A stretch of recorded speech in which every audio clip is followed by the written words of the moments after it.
நம்மள நெறைய பேர் பெரிய கடைகள்ல போய் தங்க வாங்குனா, அங்க அதிகமான பியூரிட்டி இருக்கும் நம்பி அந்த கடைகள்ல போய் நகைகள வாங்குறோம்.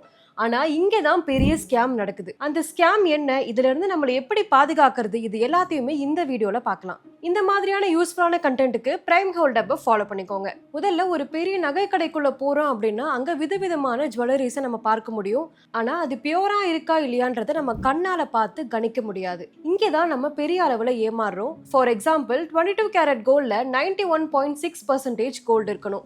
ஆனா சில கடைகள்ல 89ல இருந்து 90% வரைக்கும் தான் கோல்டு கலக்குறாங்க. மீதி 1 or 2% அதர் மெட்டல்ஸ் கலக்குறாங்க. இங்க தான் நம்ம பெரிய அளவுல ஏமாறுறோம்.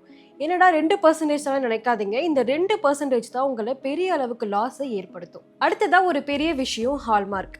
இன்னைக்கு இந்தியாவில் ஹால்மார்க்கிங் கம்பல்சரி. ஆனால் சில கடைகளில் ஹால்மார்க் யூஸ் பண்ண மாட்டாங்க. நமக்குமே ஹால்மார்க்கிங் பற்றி அந்த அளவுக்கு நாலேஜ் இல்லாததுனால அந்த ஹால்மார்க்கிங் 91.6 கேடிஎம் இந்த பிராண்ட் எல்லாம் பார்த்து ஏமாந்து அந்த நகையும் வாங்குறோம். ஆனால் இதில் முழுக்க முழுக்க ஹால்மார்க் இல்லாத நகைகளை வாங்கினோம் அப்படின்னா லாஸ் நமக்கு தான். என்னதான் சில கடைகளில் செய்கூலி சேதாரம் இல்லைன்னு சொன்னா கூட மேக்கிங் சார்ஜஸ் வேஸ்டேஜஸ் அப்படின்னு 12 18% வரைக்கும் நம்ம பணத்தை அதிகமாக வீணடிக்கிறாங்க. இந்த மேக்கிங் சார்ஜஸ் வேஸ்டேஜஸ் இதை பற்றி எல்லாம் நமக்கு அந்த அளவுக்கு நாலேஜ் இல்லாததுனால அவங்க சொல்ற அமௌண்ட்டை கொடுத்து நம்ம நகையை வாங்கி ஏமாறுறோம். இதுல இருந்து நம்மளால நிச்சயமா தப்பிக்க முடியும். ஒரு சில வழிகள் என்ன அப்படின்னு பார்க்கலாம். முதல்ல நம்ம நகையை வாங்கும் போது அதுல ஹால்மார்க் முத்திரை பதிச்சிருக்கா அப்படின்றத செக் பண்ணணும்.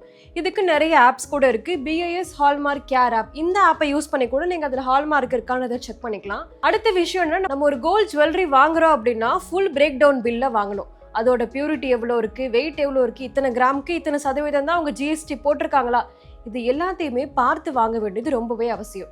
இது எல்லாத்தையுமே வாங்கினா நிச்சயமா நம்மளால இந்த விஷயத்திலிருந்து தப்பிக்க முடியும். மறுபடியும் சொல்ற ஒரு விஷயம் தான், கோல்டு இன்வெஸ்ட்மெண்ட், ஜுவல்லரி மட்டுமே கிடையாது. இப்போ நம்ம கோல்டு அவசரத்துக்கு போய் பிளட்ஜ் பண்றோம் அப்படின்னா இது மூலமா நமக்கு நிறைய வேஸ்டேஜஸ் வரதுக்கு வாய்ப்பு இருக்கு.